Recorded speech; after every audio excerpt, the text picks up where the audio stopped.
네, 히브리서 강해 성경 정독반 11장 32절 내가 무슨 말을 더하리요? 기드온, 바락, 삼손, 입다, 다윗 및 사무엘과 선지자들의 일을 말하려면 내게 시간이 부족하리로다. 이 32절 시간이 부족하리로다 할 정도로 이 저자는 할 말이 많은데요. 예를 들어서 우리 신앙의 선배들의 이름을 일일이 다 하나하나 설명하려면 얼마나 더 시간과 지면이 필요하겠냐 하면서 그 이름들 중에 기드온, 바락, 삼손, 입다, 오늘은 다윗에 대해서 믿음으로 살아왔던 다윗의 일생을 우리가 생각해 보고자 합니다. 그런데 다윗은 그 분량이 구약에도 너무 많은 부분에 할애되어 있기 때문에 일일이 다윗의 삶을 다 살펴볼 수는 없을 것입니다. 그저 한두 군데 우리가 다윗의 생애에 대해서 우리가 살펴봄으로써 이 히브리서 11장 저자가 의도하는 바 믿음의 모습이 어떻게 긍정적으로 역할을 해서 33절 이하에 그들은 11장 33절입니다. 그들은 믿음으로 나라들을 이기기도 하며 의를 행하기도 하며 다 믿음으로에 걸리는 거죠. 약속을 받기도 하며 믿음으로 사자들의 입을 막기도 하며 믿음으로 불의 세력을 멸하기도 하며 칼날을 피하기도 하며 연약한 가운데서 강하게 되기도 하며 믿음으로 전쟁에 용감하게 되어 이방 사람들의 진을 물리치기도 하며 이런 그 믿음에 의한 결과들, 믿음으로 인하여 이루어내었던 아름다운 열매들, 믿음은 정말 보이지 않는 것들의 증거니 바라는 것들의 실상이요 그랬잖아요. 그런데 정말 믿음으로 이런 놀라운 일들을 이루어낸 것, 그것에 대해서 우리가 생각해 보자고 한다면 다윗의 경우에는 전쟁을 이긴 거, 그렇죠? 믿음으로 전쟁에 용감하게 되어 이 부분, 그리고 나라들을 이기며 이런 부분, 약속을 받기도 하며 다윗과 하나님과의 언약 관계로 우리가 늘 중요하게 생각하는 부분들이 있죠.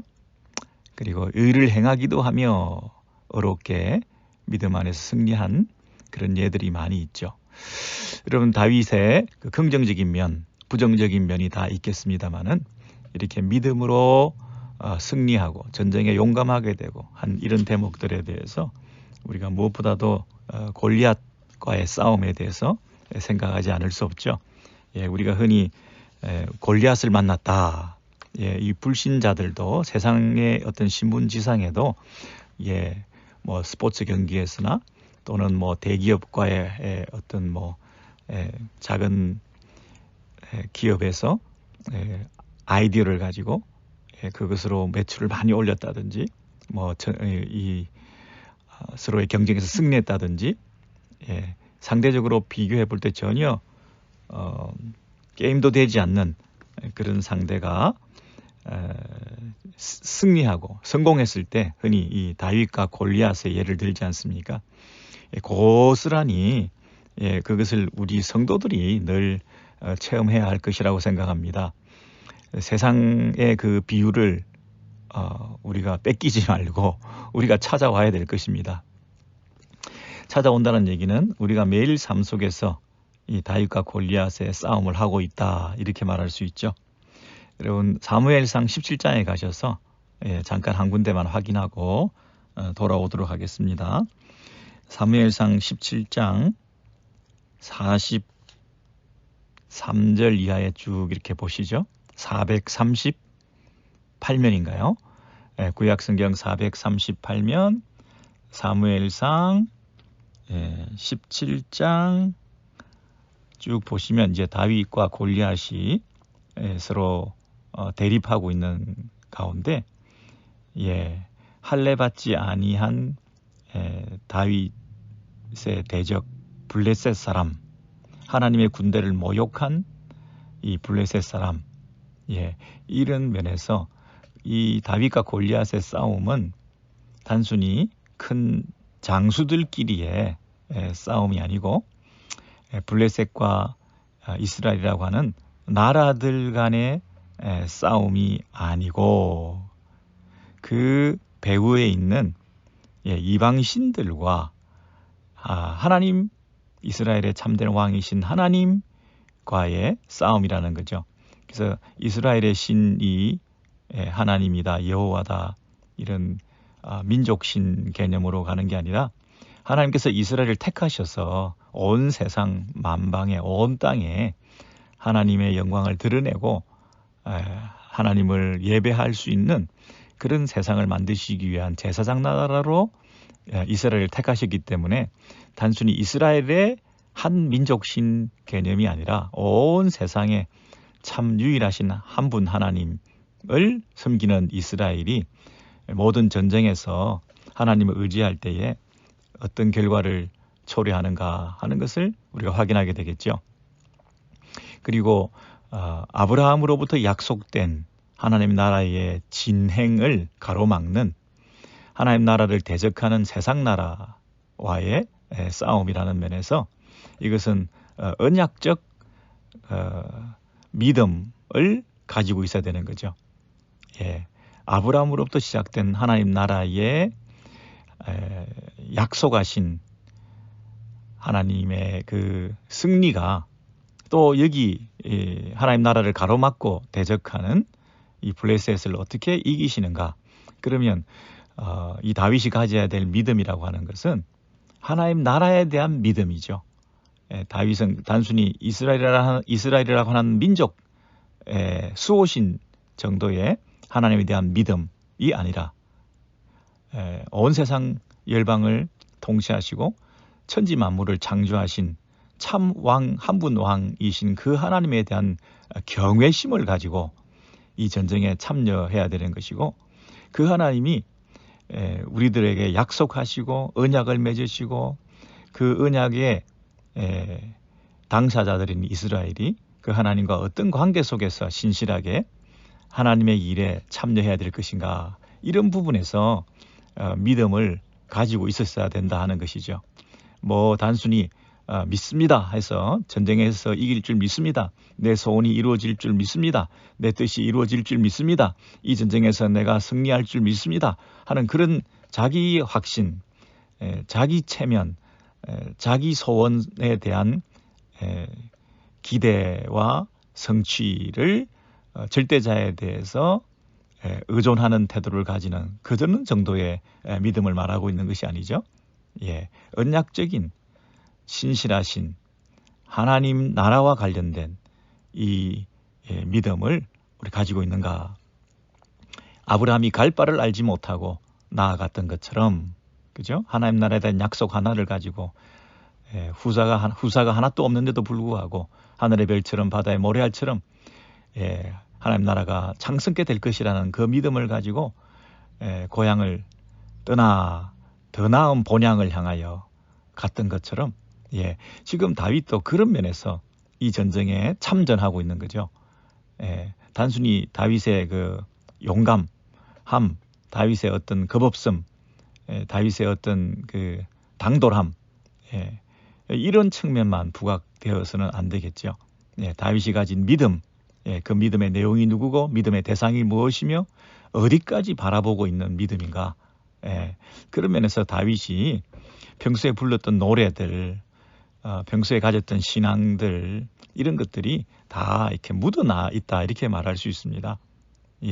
다윗의 시편 같은 데를 보면 이게 보통 내공이 깊은 시들이 아니거든요. 이스라엘 역사를 꿰뚫고 있잖아요. 하나님에 대한 그 지식이 너무나 부유하잖아요. 그리고 과거와 현재와 미래에 앞으로 장차 역사하실 하나님에 대한 기대를 가지고 메시아 예언적인 시를 쓰고 있는 걸 보면, 성령께서 영감해 주셨지만 다윗을 통해서 그 일을 하게 하신 걸 보면 다윗이 가진 지식과 성경에 대한 이해와 하나님에 대한 그런 이 신뢰가 얼마나 컸던가 하는 것을 알 수가 있는 거죠.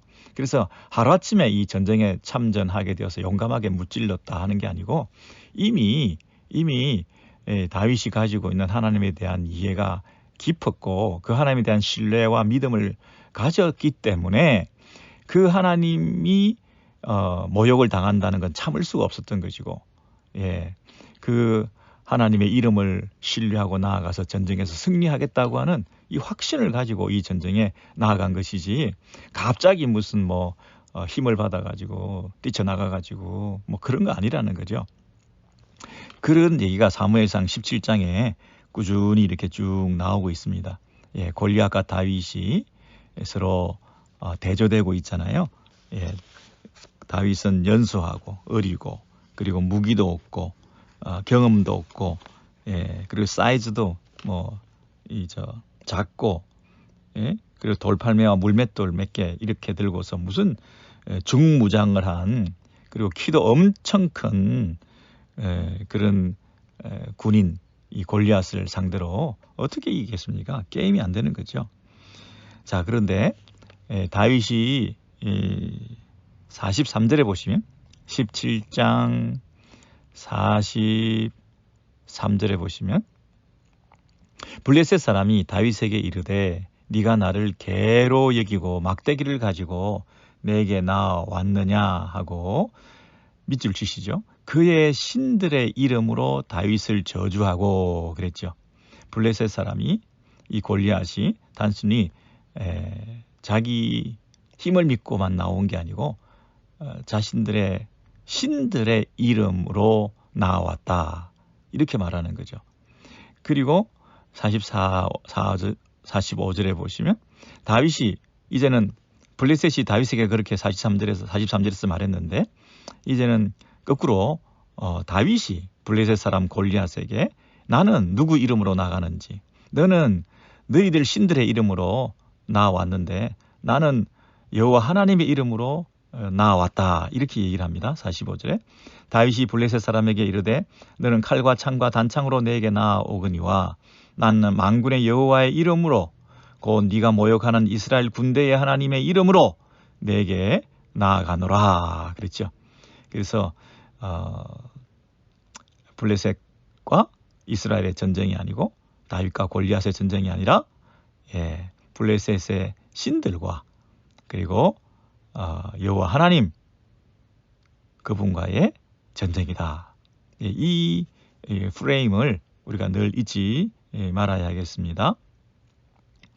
우리가 신앙생활 할 때도 다윗과 골리앗의 비유를 우리에게 적용해 볼 수 있습니다. 늘 다윗과 골리앗의 싸움입니다. 이게 과연 될 수 있을까? 이길 수 있을까? 넘을 수 있는 벽일까? 건널 수 있는 강일까? 해결할 수 있는 문제일까? 이겨낼 수 있는 우리의 그 환경과 상황이 아니다. 이것은 정말 좌절하고 절망할 때가 많이 있는데 오늘 늘 우리가 잊지 말아야 될 것은 이것이 이 일의 배후, 이 사람, 이 원수, 이 상황의 배후에서 하나님께서 여전히 우리를 도우신다. 우리와 앞장서셔서 일하신다. 우리가 믿고 의지해야 될 대상이 누구인가? 내가 싸워야 될 대상이 사람인가? 해결해야 될 일이 어떤 문제인가? 아니죠. 그 문제와 그 사람과 그 상황을 넘어서 오늘날 나에게 하나님께서 힘 주시고 은혜 주시고 용감함을 주시고 감당케 할 수 있도록 지혜 주셔서 이 일들을 능히 거뜬히 감당할 수 있도록 인도하신다 하는 그런 면에서 전쟁은 하나님께 속한 것이다. 구원하심이 하나님께 달린 것이다. 그 대목 47절 46절 우리 한 번 더 읽도록 하겠습니다. 자, 46절과 47절입니다.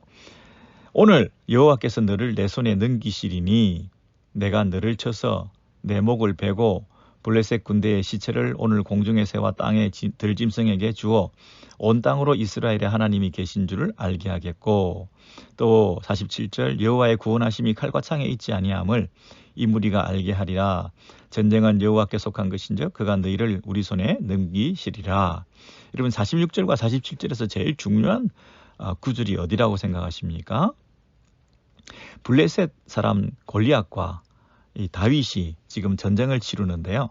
두 사람 사이의 싸움이 아니고 그 배후에 신들의 전쟁이다, 이렇게 얘기를 하지 않았어요?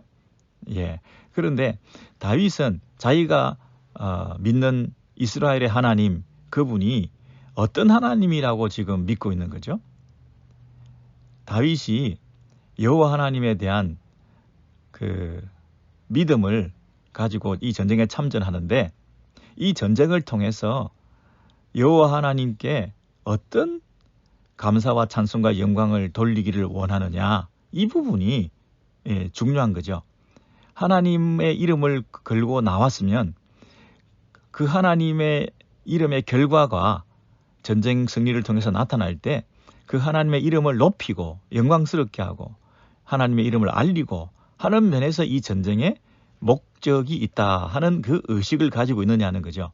단순히 전쟁에서 내가 승리하고 위기를 돌파하고 문제를 회피하고 그리고 상황을 정리하고 이런 차원에서 이 전쟁, 이 어려움을 해결하는 것, 그것으로만 다윗이 이 전쟁에 참전하고 있는 것이 아니죠. 골리앗을 이기는 것에만 목적이 있는 거 아니죠. 다윗이 영광스러운 명예를 얻는 것에만 목적이 있는 게 아니죠.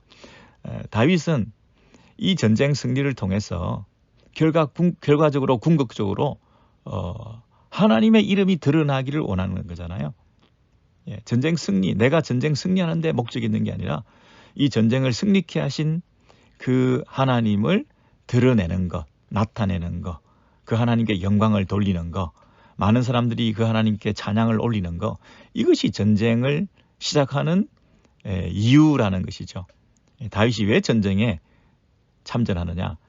겉보기에 게임도 안 되는 엄청난 차이가 있는, 누가 봐도 이건 다윗과 골리앗의 싸움이라고 해서 골리앗이 이길 수밖에 없는 이 싸움에 다윗이 참전해서 승리함을 통하여, 이 승리는 다윗에게서부터 나온 것이 아니다. 이 승리는 오직 다윗이 믿는 하나님께로부터 온 것이다. 이스라엘이 섬기는 그 하나님으로부터 이 이스라엘에게 승리를 주신 것이다. 그래서 정말 말도 안 되는 이 승리를 허락하신 하나님 그 이름을 더 높일 수 있는 기회로 내가 삼을 수 있기 때문에 과감히 이 전쟁에 참여하게 된 것이죠. 전력이 비슷하면 누가 이 전쟁을 이기게 한 것인지 잘 모르죠. 전력이 비슷하면 내가 힘써서 애써서 이 전쟁에서 싸운 것이 되지 않습니까? 오히려 정말 전력차가 많이 날 때, 나는 정말 경험이 없고 상대는 경험이 많을 때, 이건 도저히 내가 넘을 수 없는 벽이라고 생각하는 일을 당할 때, 이 문제가 정말 나로서는 정말 힘든 문제라는 그런 자괴심이 들 때, 오히려 우리가 한번 이 46절과 47절처럼 나를 의지하지 말고 내가 앞장서지 말고 나와 함께 하시는 하나님을 앞장세우며 그 하나님을 신뢰함으로 이 전쟁 승리는 하나님이 하셨습니다. 전쟁은 하나님께 속한 것입니다 하는 사실을 사람들이 알게끔 하는 일종의 계시적 사건으로 이 싸움을, 이 문제를 해결해 나간다고 한다면 하나님께서 우리와 함께 하지 않으실까요? 우리와 함께 하시는 하나님을 신뢰하면서 하나님을 의지하고 나아갔을 때에 과연 하나님이 우리와 함께 하셨다 하는 것을 더 잘 드러낼 수 있는 기회로 삼아주시지 않을까요? 오늘 그 46절, 47절 중에 중요한 단어가 뭡니까? 알다라는 단어입니다. 알다. 46절입니다. 오늘 여호와께서 너를 내 손에 넘기시리니 내가 너를 쳐서 네 목을 베고 블레셋 군대의 시체를 오늘 공중의 새와 땅의 들짐승들에게 주어 이 전쟁을 승리하게 함으로써 온 땅으로 알게 해라는 거죠. 온 땅으로 알게 하는 게 뭡니까? 이스라엘의 하나님이 계신 것을, 우리 가운데 하나님이 계신 것을 온 땅이 알게 하도록, 그리고 47절에는 하나님의 구원하심이 칼과 창에 있지 아니함을 이 무리에게 알게 하리라 그랬죠. 전쟁은 여호와께 속한 것인즉 그가 너희를 우리 손에 넘기시리라. 예, 이 전쟁에서 승리하고 블레셋을 접수하게 되는 이유는 뭐죠? 예, 그 다윗의 기도의 내용이 뭡니까? 다윗이 하나님을 의지하면서 믿음으로 나아갈 때 그 마음의 동기가 뭡니까? 예, 이 전쟁 승리를 통해서 내가 영웅이 되리라. 이 전쟁에서 이김을 통해서 내가 도약하는, 성공하는, 내가 왕이 되는, 또 내가 인기를 얻는 그런 발판으로 삼으리라. 예, 그리고 이 전쟁 승리를 통해서 내 원수를 갚으리라. 우리가 당한 그 모욕을 내가 분풀이를 하리라. 예, 뭐 이런 차원만 아니라 전쟁 승리를 통해서 하나님이 드러나고, 예, 이 전쟁이라고 하는 것은 사람들끼리 싸움이 아니고 나라들끼리 싸움이 아니라 하나님이 어디에 함께 하시느냐, 우리가 하나님을 얼마나 의지했느냐, 여기에 달린 것을 사람들이 알게끔 하게 하기 위해서 과연 하나님은 살아계시다, 하나님만이 참 신이시다 하는 사실을 이 무리 가운데, 이 사람들 가운데 드러내도록 그들이 알게끔 해서 아는 만큼 예배하는 거죠. 아는 만큼 순종하는 거죠. 우리가 아는 만큼 또 믿는 거죠. 예, 믿고 순종하는 이 모든 것이 그분을 아는 지식에 근거한 것인데, 어떻게 알 수 있냐면 믿음으로 나아갔을 때 체험하는 거죠. 예, 체험하는 것이 우리가 순종함을 통해서 하나님의 역사를 경험함을 통하여 하나님을 알게 되는 그 체험을 말하는 거죠. 그래서 여러분, 이 체험적 신앙, 믿음으로 순종했을 때 하나님께서 우리와 함께 하심을 내가 체험함을 통해서 우리가 하나님을 알아가게 되고, 하나님을 알아갈수록 더 하나님을 예배하게 되고, 그 하나님을 높일수록 그 하나님의 뜻에 순종하게 되고 하는 이런 선순환이 자연스럽게 신앙생활 가운데 일어나게 되는 것이죠. 어딘가에 막혀 있는 거죠. 지금 이 선순환이 일어나지 않고 있는 이유가, 믿음으로 나아가지도 않고 그 나아가는 동기도 틀렸고, 그러다 보니 그 결과도 옳지 않고, 결과가 좋으면 자기한테 영광 돌려주고 하나님께 영광 돌린다는 기도와 또 우리의 예배의 삶이 없이 뭔가 하나님을 이용하고 뭐 신앙생활을 하고 성경을 읽고 다 하면서도 뭔가 잘못되어 가고 있는 듯한 이 이상한 행태의 신앙생활의 종교생활의 모습은 어디서부터 유래하는가? 바로 이 문제를 만났을 때, 내가 다윗과 같이 부족할 때, 세상은 골리앗과 같이 넘을 수 없는 벽인데 그를 상대하는 우리의 태도와 그 동기가 무엇인지, 우리의 기도가 무엇인지, 전쟁에서 단순히 이기게 해주시옵소서가 아니라 이 전쟁 승리를 통해서 하나님이 드러날 수 있도록, 세상 사람들이 하나님을 알 수 있도록, 첫째, 우리 가운데 하나님이 계신 것을 알게 하고, 그 다음에 우리를 구원하신 것, 우리의 전쟁 승리, 이런 것이 하나님의 도우심과 하나님이 우리를 지켜주심을 통해서 일어난 일이고, 어떤 무기나 칼이나 이런 무력의 힘, 이런 인간의 지혜와 경험, 어떤 숫자, 이런 데에 있지 않다는 것을 알게 함으로써 하나님을 드러내는 사건이 되게 해주시옵소서, 이렇게 우리가 기도를 해야 된다는 거죠. 여러분, 제가 장황하게 설명했습니다만 너무나 중요한 신앙의 원리이기 때문에 늘 기억하셨으면 좋겠습니다. 문제를 만납니다. 골리앗을 만납니다. 첫 번째 뭐 해야 된다고요? 이것은 영적 배후 세력들과의 싸움이다. 내가 싸우는 거 아니다. 그리고 이 싸움을 통해서 나는 다윗에 불과하고 상대는 골리앗이지만 하나님을 더 잘 드러낼 수 있는 기회가 된다. 내가 문제는 뭐냐면 내가 과연 이 하나님을 신뢰하고 나아가느냐, 이게 중요하다는 것이죠. 네. 48절에 보시면 48절에 보시면 블레셋 사람이 일어나 다윗에게로 마주 가까이 올 때에 다윗이 블레셋 사람을 향하여 빨리 달리며 그랬습니다. 예, 이 참전의 그 의도, 이 전쟁에서의 어떤 그 승리의 의지 이런 것을 우리가 확인할 수 있죠. 주춤거리지 않고 뒤로 물러가지 않고 주저앉지 않고 빨리 달리며 그랬습니다. 여러분 이런 그 신앙생활에 어떤 그 의지를 불태우시면 좋겠습니다. 여러분께서 지금 주저앉아 있으시거나 좀 주춤거리시거나 그러지 마시고 믿음으로 일어나셔서 하나님을 앞세우고 이 승리에서 이길 수 있다고 하는 믿음으로 이 말도 안 되는 일들이 기적적인 승리가 우리 것이 될 수 있다는 믿음으로 우리가 빨리 달려나갈 수 있는 그런 신앙의 결단이 우리에게 필요하다 싶습니다.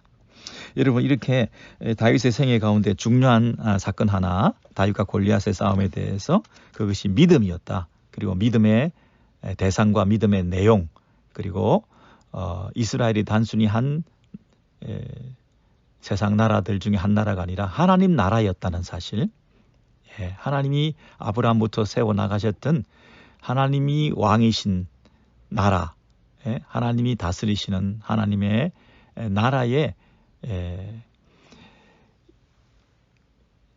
여전히 일하고 계시는 그 하나님을 신뢰하는 그런 믿음으로 이 전쟁에 참여했다는 이 믿음, 이 믿음을 가지셔야 된다. 이렇게 우리가 정의할 수 있겠죠.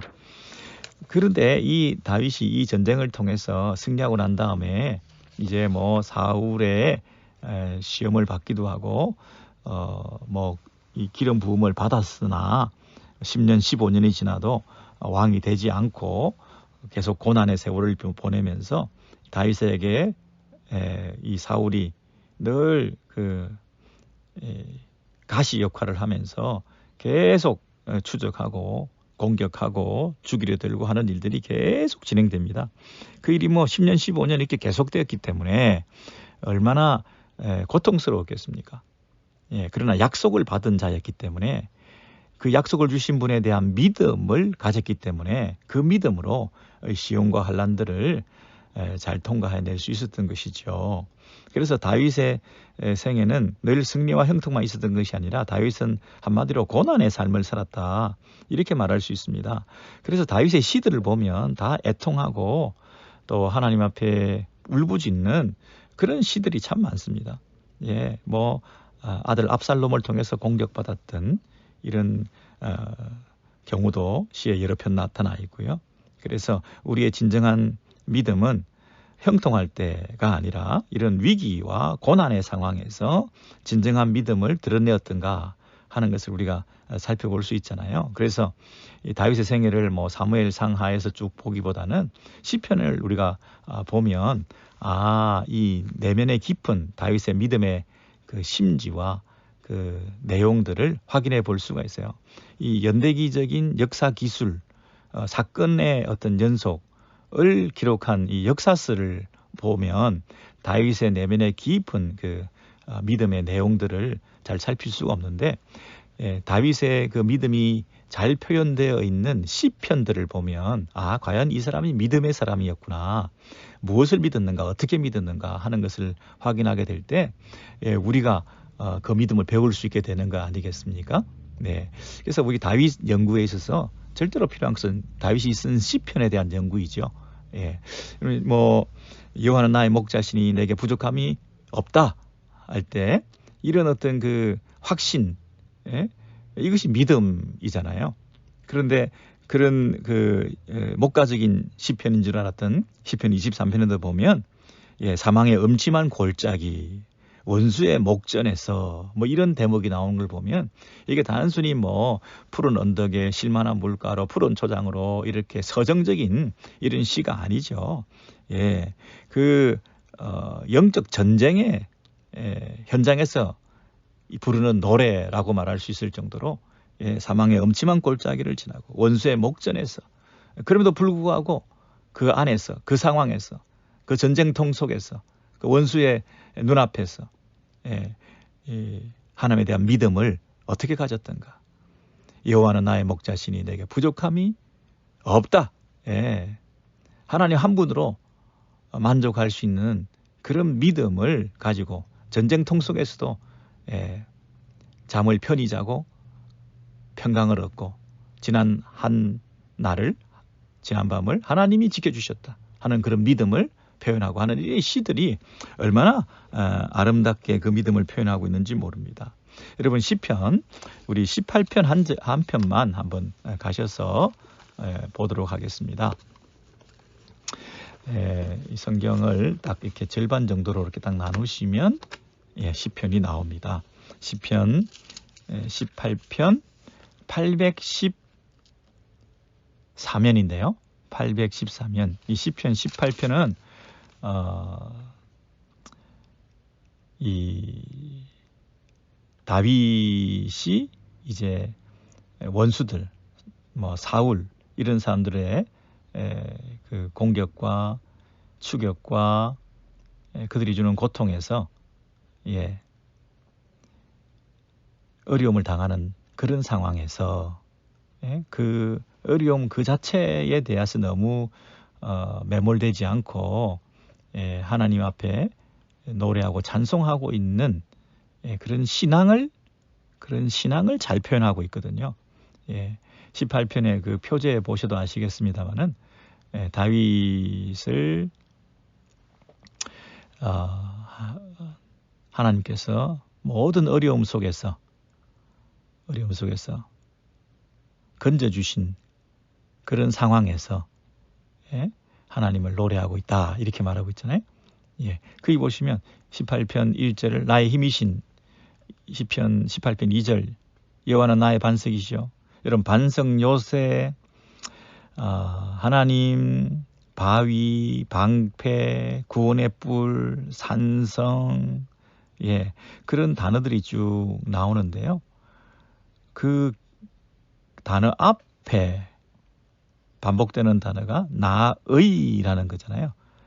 개인적인 특별한 체험적인 이런 믿음의 사람이 부를 수 있는 노래 아니겠습니까? 여러분 이 구원의 체험이 없는데 나의 힘이신 여호와여 이런 말을 할 수 없잖아요. 하나님의 힘을 경험한 사람이 나의 힘이신 여호와 이렇게 말할 수 있는 거거든요. 하나님이 나를 숨겨주시고 하나님께서 나를 피하게 해주시고 했던 사람이 나의 방패시요. 나는 피할 수 없는데 하나님이 모든 일을 피하게 해주셨다. 나의 방패시요. 여호와는 나의 방패시요. 그렇게 할 수 있는 거 아닙니까? 여호와는 나의 피난처시요. 여호와는 나의 요새시요. 막 흔들리면서 다리가 후들거리고 흔들리고 두려워하고 그러면서 여호와는 나의 반석이시요. 이렇게 할 수 있겠습니까? 하나님을 의지하고 하나님 안에 거할 때 내가 흔들림이 없다. 요동함이 없다. 용감함을 가지고 나아갈 수 있다. 이 산성이시요. 아무도 범접하고 공격하고 넘어올 수 없는 견고한 성에 우리가 피하고 있을 때 여호와는 나의 산성이시요. 적군들이 사방으로 둘러쳐져 있는 그런 상황에서도 여호와가 나의 산성이시요. 그런 믿음을 고백했다는 거 아닙니까? 4절에 보시면 사망의 줄이 나를 얽고 불의의 창수가 나를 두렵게 하였으며 스올의 줄이 나를 두르고 사망의 올무가 내게 이르렀도다. 여러분 여기 줄이 많이 나오죠. 사망의 줄이 나를 얽고 꼼짝 못한다는 거죠. 불의의 창수가 내게 이르렀도다.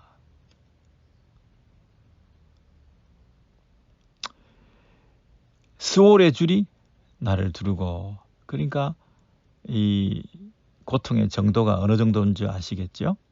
사망의 올무가 내게 이르렀도다.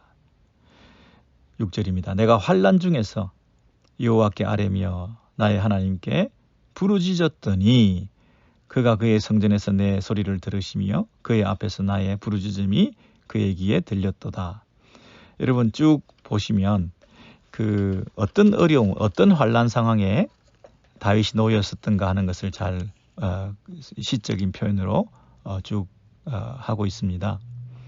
그래서 쭉 내려가 보시면 15절을 보시죠.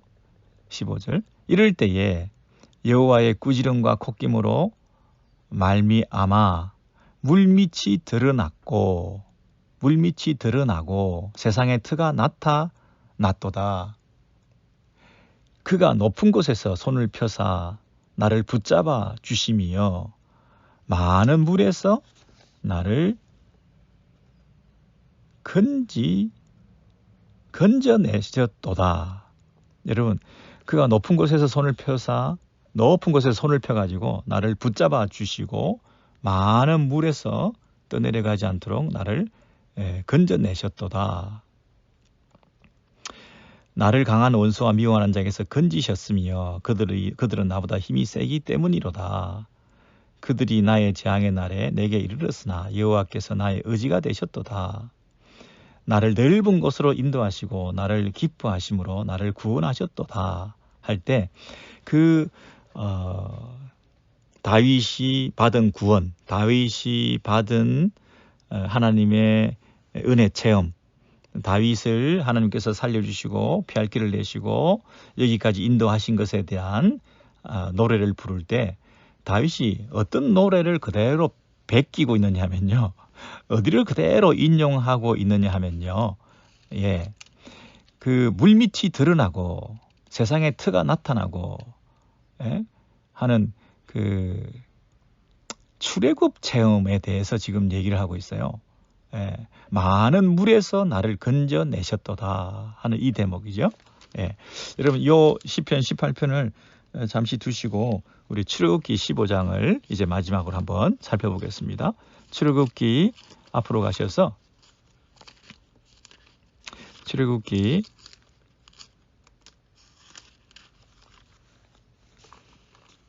15장이 어떤 대목인지 아시죠?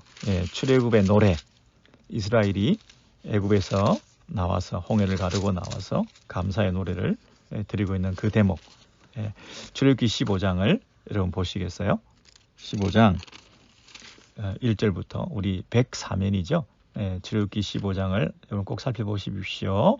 이때 모세와 이스라엘 자손이 이 노래로 여호와께 노래하니 일렀으되 내가 여호와를 찬송하리니 그는 높고 영화로우시며 말과 그탄 자를 바다에 던지셨음이로다. 2절 여호와는 나의 힘이시요 노래시며 나의 구원이시로다. 그는 나의 하나님이시니 내가 그를 찬송할 것이요 내 아버지의 하나님이시니 내가 그를 높이시리로다. 여호와는 용사시니 여호와는 그의 이름이시로다. 이름 보세요. 이 출애굽기 15장에 나와 있는 나의 하나님이시요 나의 노래시요 나의 찬송이시요 나의 구원이시요 하는 이 대목이 시편 18편에 그대로 다윗이 부르고 있잖아요. 그죠? 그리고 4절 이하에 홍해의 그 군대들이 바로의 군대들이 홍해에 잠겼고 5절 깊은 물이 그들을 덮으니 그들이 돌처럼 깊음 속에 가라앉았도다. 여호와의 주의 오른손이 권능으로 영광을 나타내시리니 여호와의 주의 오른손이 원수를 부수시니이다. 그 손이 원수를 부수시고 다윗을 건져내시고 주께서 주의 큰 위엄으로 주를 거스르는 자를 엎으시니이다. 주께서 진노를 발하시니 그 진노가 그들을 지푸라기같이 사르니이다. 주의 콧김에 물이 쌓이되 파도가 언덕같이 일어서고 큰 물이 바다 가운데 엉기니이다. 여러분 이 대목들이 그 출애굽의 현장을 잘 드러내고 있습니다. 그죠? 10절 보세요. 주께서 바람을 일으키심에 바다가 그들을 덮으니 그들이 거센 물에 납같이 잠겼나이다. 여호와 같은 자가 누가 있습니까? 누가 이런 영광스러운 찬송받을 만한 이런 일을 이루신 그런 위엄이 주와 같은 분이 어디 있겠습니까? 이런 기이한 일을 행하는 자가 누가 있겠습니까? 주께서 오른손을 드신즉 땅이 그들을 삼켰나이다. 그죠? 13절 주의 인자하심으로 주께서 구속하신 백성을 인도하시되 주의 힘으로 그들을 주의 거룩한 처소에 들어가게 하시나이다. 이렇게 구원을 하셨습니다. 이 대목, 이 출애굽기 15장 이 15장 이 13절 이런 내용들 전체를 이렇게 통과하여 하나님의 백성을 인도하셨습니다. 17절에 보시면 15장 17절에 보시면 주의 백성을 인도하사 그들을 주의 기업의 산에 심으리이다. 여호와여 이는 주의 처소를 삼으시려고 예비하신 것이라. 주의 이것이 주의 손으로 세우신 성소로소이다. 여호와께서 영원무궁하도록 다스리시도다. 이런 이 하나님을 높이고 하나님 나라를 생각하고 그 다음에 이 성소에 들어가고 가나안에 입성하고 하는 이런 하나님 나라와 관련되어서 이 출애굽의 노래를 부르고 있잖아요. 조금 어려우시지만 이해되시겠습니까? 그런데 이 출애굽기 15장의 이 사건, 물을 가르고 물밑이 드러나고 그 가운데서 하나님의 권능의 손이 건져내고 하는 이 부분에서 이스라엘이 나의 하나님, 나의 하나님이라고 그들은 노래하고 있습니다. 그런데 놀랍게도 한참 시간이 지나서 다윗이 자기가 어려움을 당할 때 그 어려움을 당하는 대적들 가운데 건져내고 전쟁에서 승리하고 그리고 이 반란군들을 진압하고 목숨을 지켜주시고 이 왕권을 이어가고 하는 이런 맥락에서 이 이스라엘을 지켜주신 하나님에 대해서 뭐라고 노래하느냐 하면 아까 우리 시편 18편에 봤던 대로 내 하나님께서 그 일을 하셨다 그러잖아요. 나의 하나님, 나의 하나님, 나의 구원이시오, 나의 산성이시오. 이런 노래를 부르면서 그 아까도 시편 18편에서 보셨겠습니다마는 그가 높은 곳에서 손을 펴사 18편 16절에 나를 붙잡아 주시며 많은 물에서 나를 건져내셨도다 이러잖아요. 많은 물에서 나를 건져내셨도다. 이 출애굽의 노래를 다윗이 자기의 그 구원 사건, 자기의 그 환란에서 벗어남의 사건에 연결시키면서 내가 마치 출애굽에서 홍해에서 건진받은 것처럼 얘기를 하고 있잖아요. 많은 물에서 나를 건져내셨도다 이러잖아요. 홍해에서 나를 건져내셨도다. 나를 건져내셨도다. 홍해를 자기가 가르고 나온 것처럼 홍해 가운데서 하나님이 나의 힘이 되셔서 건져 올려내셔서 나를 어디로 인도하셨어요? 넓은 곳으로 19절 나를 넓은 곳으로 인도하시고 나를 기뻐하심으로 나를 구원하셨도다 이러잖아요. 그러니까 다윗이 자기가 어려움을 당할 때 환난을 당할 때 어떤 기억을 되새겼습니까? 출애굽 체험이죠.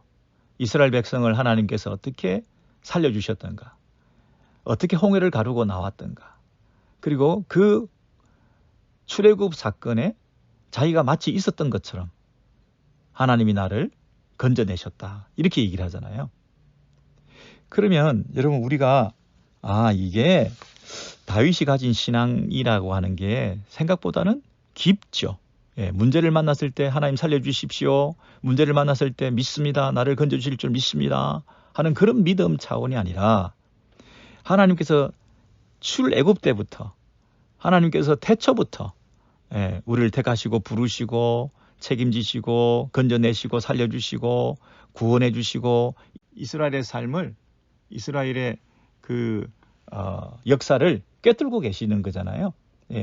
그 이스라엘을 처음 시작하시고 하나님 나라로 삼으시고 언약을 주시고 그들을 애굽의 노예 생활에서 구원해 내시고 하는 이 모든 과정 속에 한 맥락을 자기가 이루고 있다.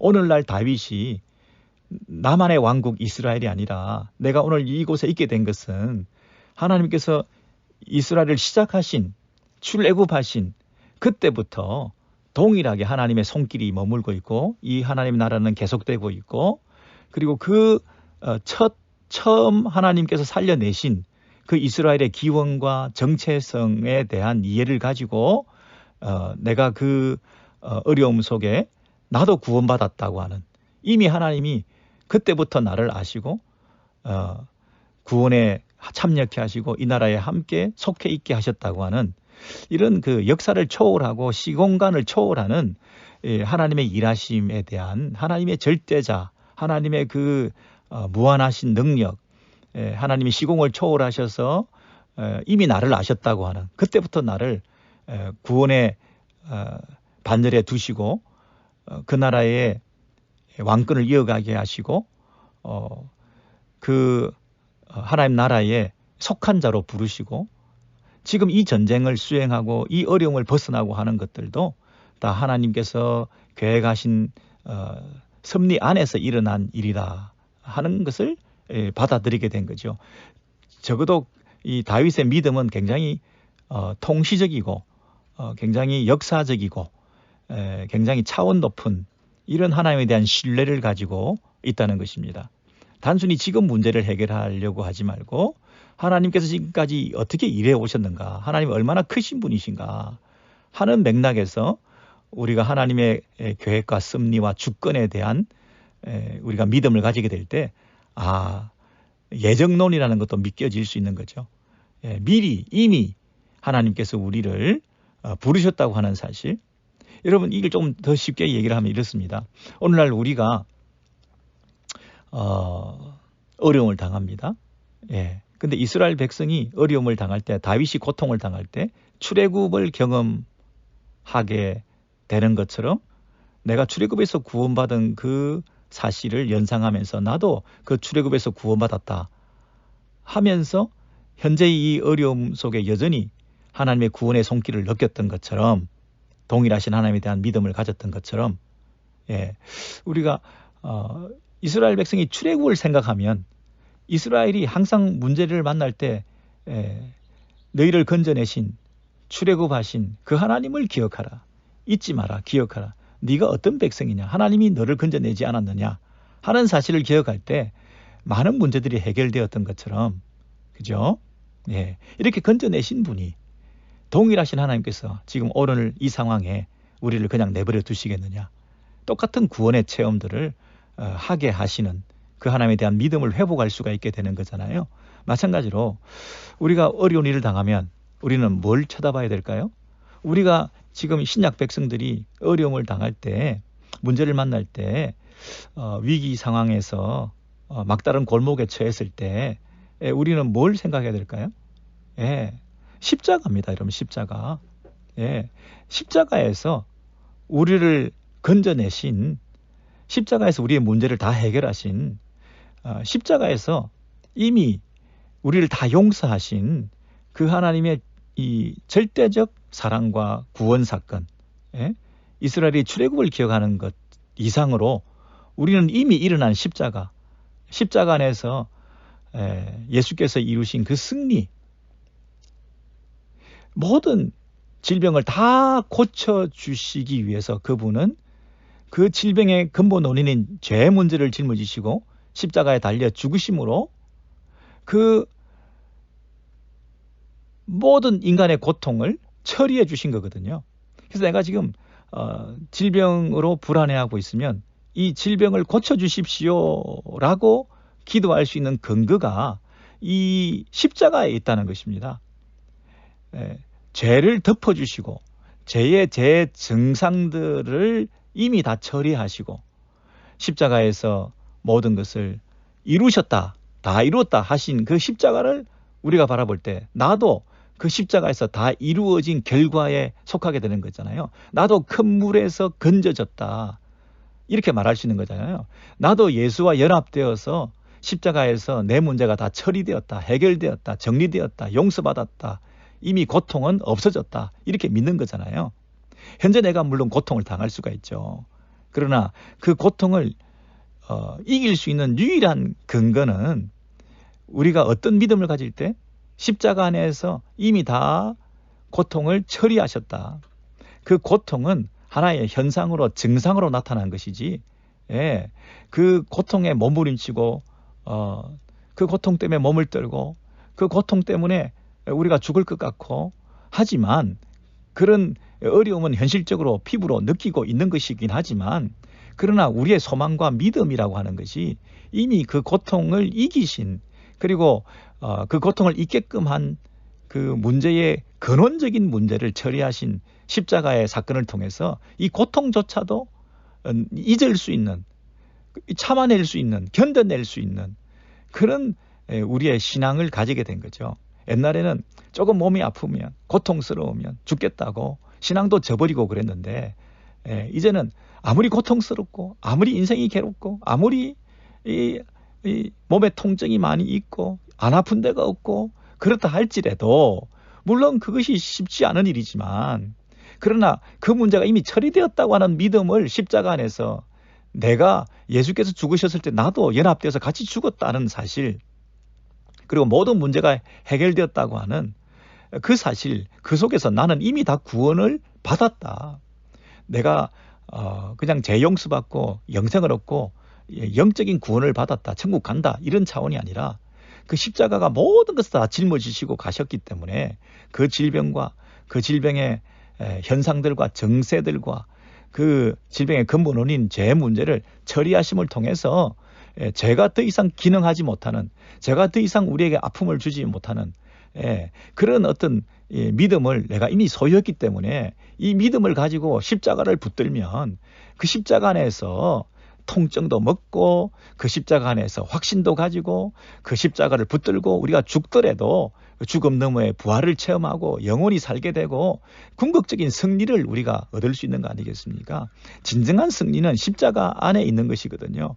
십자가를 붙들 때 이 세상의 최악의 고통도 견딜 수가 있는 것 아니겠습니까?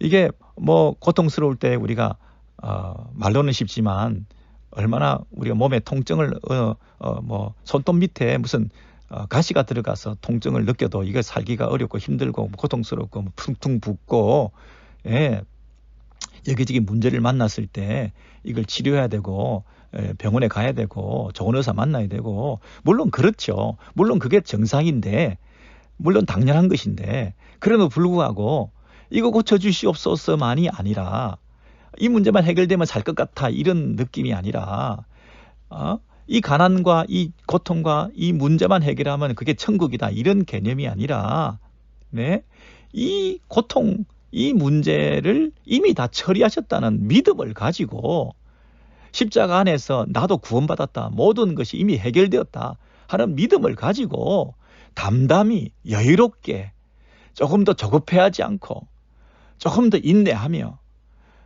사느니 죽느니 울고불고 일희일비 그렇게 하지 않으면서 이미 처리된 하나님의 그 놀라운 승리를 우리가 부분적으로 맛보면서 조금 더 관조적인 태도로 조금 더 이 상대화된 그런 가치를 가지고 우리가 너무 내 어려움에 내가 매몰되어서 내 인생을 이렇게 비극적으로 생각한다든지 너무 한탄한다든지 너무 인생에 대해서 자조 섞인 모습으로 냉소적으로 그렇게 산다든지 믿어봐야 소용도 없다든지 이런 고통 하나 해결해 주지 못하는 이 문제 하나 처리해 주지 못하는 이 질병 하나 고쳐주지 못하는 이 하나님을 과연 믿을 것인가 이 하나님 위해서 내가 산다는 게 무슨 의미가 있나 자꾸 이런 식의 단세포적인 신앙생활 말고 정말 다윗과 같은 깊은 내공을 갖추고 다윗이 얼마나 고통을 당했습니까? 쫓겨다니면서 얼마나 죽을 뻔하였습니까? 그럼에도 불구하고 계속 믿음을 지키거든요. 하나님의 주권을 신뢰하거든요. 사울을 처리하고 사울을 몇 번이나 처리하고 죽일 수 있는 상황에서도 하나님의 기름 부어 하나님께서 세우신 종을 내가 어떻게 손끝 하나 건드릴 수 있겠냐? 하나님이 처리하실 것이다. 하나님이 해결하실 것이다. 하는 그런 하나님의 주권 사상을 가지고 자기가 앞서 나가지 않았던 그 이유는 하나님에 대한 살아계신 하나님에 대한 믿음이 있기 때문에 그런 거 아닙니까? 이 하나님에 대한 믿음이 없이는 살아계신 하나님께서 모든 것을 주관하시고 모든 것을 보고 계시고 모든 것을 판단하시고 계실 것이라고 하는 이 하나님에 대한 믿음 없이는 내가 다 처리하고 내가 다 심판하고 내가 다 원수 같고 내가 다 보복하고 그러지 않겠습니까? 근데 이 다윗이 가진 그 믿음이라고 하는 것은 이렇게 절대적인 하나님에 대한 신뢰를 가지고 있었기 때문에 자기가 함부로 경거망동하지 않았다 하는 것을 알 수가 있거든요. 예, 여러분 다윗이 뭐 다 완벽한 삶을 살지 않았습니다. 그런데 다윗의 후손으로 오시는 예수, 그분을 바라보았기 때문에 다윗은 메시아 씨를 통해서 자기의 후손으로 오시는 하나님의 아들 메시아를 바라보았죠. 다윗의 자손으로 오시는 메시아에 대한 믿음을 다윗은 바라보고 노래한 적이 많이 있었죠, 여러분. 예, 그래서 다윗은 진정 누구를 의식한 것입니까? 나는 왕이 아니다. 그리고 나의 참된 왕이신 하나님을 신뢰하고 나아가고 찬송하고 그 하나님을 의지할 때 그 다윗의 본분을 다한 것이죠. 다윗이 결정적으로 잘못한 건 두 가지가 있는데, 첫째는 인구조사. 네, 자기 힘을 과시하려고 했죠. 자기가 이 정도 강대한 나라를 이뤘다고 하는 것에 대한 자기 점검을 받고 싶고, 자기의 인기를 확인하고 싶고, 자기의 세력을 통해서 나의 그 업적을 자랑하고 싶고 하는 그런 인정받고자 하는 그런 욕구가 있었던 것이죠. 두 번째는 인간적인 사랑, 하나님의 사랑을 받은 자로 사람들을 섬기고 나누고 하는 그런 이웃 사랑이 아니라 자기의 탐욕적인 인간적인 그 사랑에 눈이 일순간